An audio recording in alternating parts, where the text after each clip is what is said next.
Don't you just love that new game smell? Sometimes when you collect used games, they don't smell right. I'm Adam Scott, and I collect games across 17 different consoles. Today I'm going to cover the games I've picked up over the past month or so across 3 of those consoles. Now while these games aren't new, they are new to me. Let's take a look. Alright, the only Switch game of the day is Super Mario Odyssey.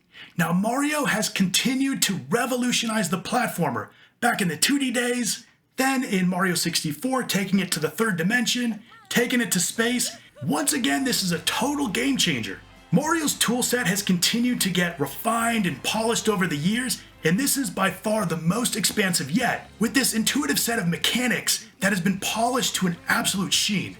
There's this new dimension with Cappy that transforms Mario into all sorts of creatures. This really feels like the evolution of the transformation power-ups, like the Tanuki or the raccoon suit. Every time they do this, I'm always wondering, what could they possibly do next? And every time they surprise me, I'm always thinking they're out of tricks and they've got more in their bag. Very cool game.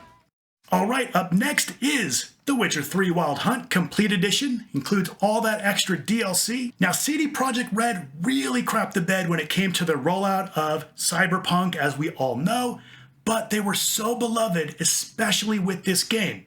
And it's because of the world that they crafted and the way that they treated their fans. You play as Geralt of Rivia. You go through this huge, expansive world, and just the way that they tell their stories, it feels like it's a living place. And unlike most RPGs, so much care was put into the side stories. Because this game was so amazing, it's part of the reason why Cyberpunk was blown up to astronomical proportions, and probably unrealistically so. CD Projekt has announced that they're working on a current-gen upgrade for this. Hopefully they can deliver. I think if they do a great job updating this for the current generation, it doesn't feel like it's a cash grab, then they'll get back some of those good graces that they've lost with their most recent release. There's a game series that has really set the standard for what a shooter is, and that's Doom. So I picked up Doom 2016, and just like Super Mario Odyssey, this is the next evolution of the shooter. In addition to amazing presentation, the gameplay has these 2 elements that really set it apart from other shooters, and that is the feeling of chess and strategy. So every time you're dropped into an arena, you have to see, what are the players there? What moves can they do? What's the best way to combat that? And as you're moving around, you're constantly changing your strategy. When do you use this weapon versus that? When do you move here versus there? Now I can tell you, you never stop moving. If you ever stop moving, you're gonna die. And that's the other piece of the gameplay that's been so smartly crafted. The constant focus on pushing forward, because you gain health as you kill. So that drives you forward to really play aggressively, constantly force you to get into the fight, because that's the way that you're gonna survive. Super, super cool stuff. All right, I actually have 2 of the same game now. I picked up 2 versions of Resident Evil 7. Now, can you really have too much Resident Evil? I don't think so. What's really cool about this is there was a recent free upgrade to the current generation. So while this looks like Xbox One and PS4, it's really Xbox Series X and PS5 versions that I'm holding here.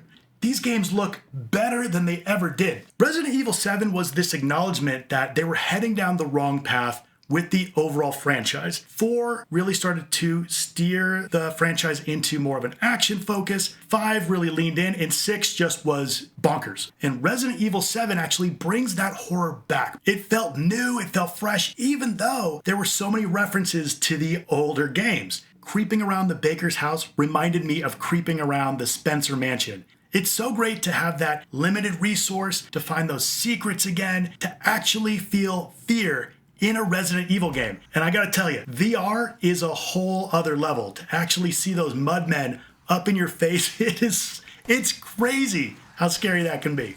Okay, up next, you're gonna see I was kind of in a Dark Souls type of mood, but I've pretty much gotten all of the Dark Souls games. So what do? Well, there's a ton of games out there that have taken that formula. Up first is The Surge. This is really like Dark Souls in the future, kind of space, sci-fi technology. What makes this really unique and interesting is the limb targeting system. So you can actually target specific limbs to both attack in areas that you think make sense to hit on that enemy, but also because you want to get the parts off of those enemies to build your character up. right? So you can take off their limbs, you can take off their helmets, things like that, and use that to build yourself up, get yourself stronger. I'd be interested to see if The Surge 2 is worth my time. I haven't played that, but I heard good things about it. The Surge 1 is a lot of fun if you like that souls-crushing type of game where you're constantly edging yourself forward, unlocking pieces of the map, beating those kind of impossible odds. It's a great game. Another very similar game to Dark Souls is Lords of the Fallen. This one is much more similar to the style of Dark Souls because it kind of has that medieval fantasy vibe to it. But I found that this was actually a little bit easier than Dark Souls and maybe not as polished as Dark Souls either. It's pretty hard to really get that formula down just right, but I still had a lot of fun. I actually think that the critics were a little bit more harsh on this game than they probably should have been. So something pretty cool that was announced recently is The Lords of the Fallen. And so my understanding is that's not a remake or a remaster, that's like a reboot to the franchise, which I think is pretty cool. I think a reboot, taking some of the lessons learned, really separating itself from Dark Souls a little bit more, upgrading the visuals, maybe polishing some of the gameplay. I really think that it could elevate it to something like the next game that I'm about to show you. And that's Nioh 2. I have Nioh 1, really loved it. This is kind of samurai fantasy. Nioh 2 feels largely the same, or at least very similar to the stylings. It just feels like they polished, they sanded around the edges, so it plays just that much better. The world is great, dark, brooding, evil. There's these kind of yokai that are walking around the world, these demons that are walking around. You have to defeat them. Very similar gameplay to something like a Dark Souls, where when you die, you have to get back to that same spot where you died so that you don't lose your currency or your experience. What's great about this, it has a free upgrade to the current gen, free upgrade to PS5. Now what they didn't do, really strange in my book, they didn't do the same thing for Nioh 1. There is an upgrade, but they didn't make it free. Not sure exactly what the thinking is there, but there is a great free upgrade for this one. Looks great, plays great. If you like that Dark Souls feeling, but you want a different environment, you want enough tweaks so that it really does stand out on its own, check out Nioh 2. Okay, moving away from the Dark Souls style games, something pretty different, and that is Middle-earth: Shadow of Mordor. Now, what's so interesting about this is Monolith Productions, who created this game. They also created Fear and Condemned. I love those games. So I was really interested to see what they would do with a property like Lord of the Rings. Nothing like those other games at all, right? So it's nothing like Fear, nothing like Condemned, but this is awesome. I kind of think about this as like Assassin's Creed meets Batman. So it kind of has that open world, where you're unlocking pieces of the map, you're finding those collectibles, you're finding those points of interest, but then also has the really similar fighting system to the Batman Arkham games. I thought it was a really cool combination and set in the Lord of the Rings universe. However, what's different about this is that if you lose in battle to just some of the lower level people, they will get elevated in their army. You're fighting against orcs, they defeat you, now they get promoted to a higher level. There's infighting amongst the orcs. There's this whole system that's built around the army on the backside, and it's creating this story that is completely unique each time and completely unique to your playing, which I thought was fascinating. It is such a cool way to really create that story in an open world game. Oftentimes those enemies just feel like fodder, and in this game they actually start to feel like there's more at stake. Really, really cool. Up next is Fallout 4. Now I loved Fallout 3. I love Fallout New Vegas. Those were incredible. So I was just looking for kind of an upgraded version of those games, right? Give me those games, but make them prettier. Bring them to a more current console generation. The problem with this is it almost felt like it was too much of the same. It's so strange to think about that because I love those other games so much. It just didn't feel like there was much of an evolution to this game. Now, it's not a bad game. I ended up sinking something like 60 hours into it, but I gave up. The other two games I completed, got all the trophies, got all the achievements, and this one I just didn't feel like it had the same soul or spirit as some of their other games, and so I really lost interest, which maybe I'll pick it up again. I don't know. Have you played this game? What'd you think about it? Is it one of those games that it's worth kind of diving back into it, or is it one that you also lost interest along the way? Okay, switching over to a pretty different game, and that is Ratchet Clank.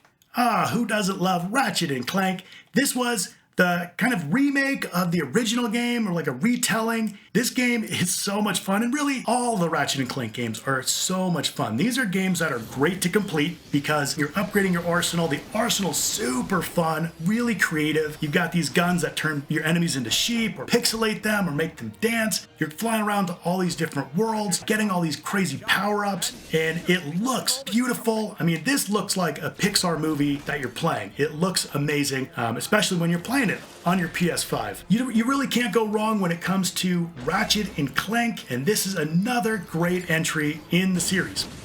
Something that's really similar to Ratchet & Clank, Outlast Trinity. Okay, it's nothing like Ratchet & Clank, but it's a pretty fun game. Here's the deal. These are in the stylings of, say, Amnesia. This is not a survival horror game. These are not survival horror games.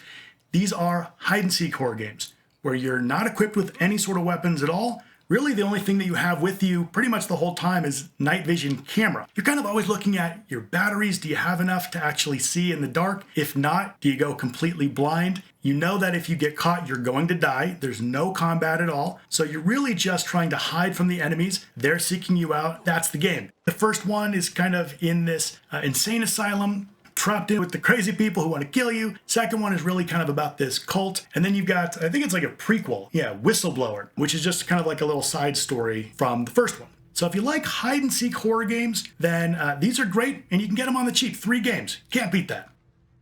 All right, shifting over to an RPG, and that's Final Fantasy 15. So what to say about this? It looks great. It's beautiful. It's kind of got this road trip vibe. So you're riding in your car with your buddies across the landscape.